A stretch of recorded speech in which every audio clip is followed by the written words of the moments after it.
Welcome parents to today's activity of Parents as Co-Educator program.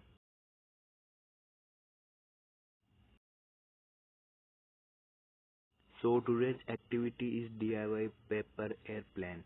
So learning from this activity is the activity will improve fine motor skill, spatial awareness and understanding of aerodynamics of the children.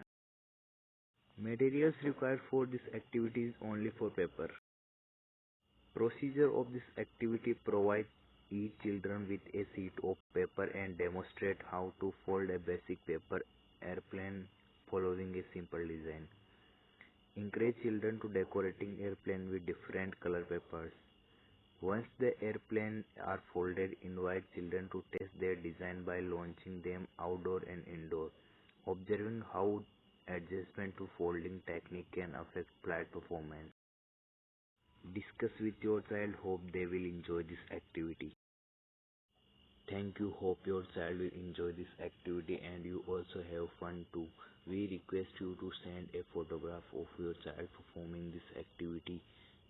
For any doubt and queries, you feel free to contact us on giving WhatsApp number. Thank you.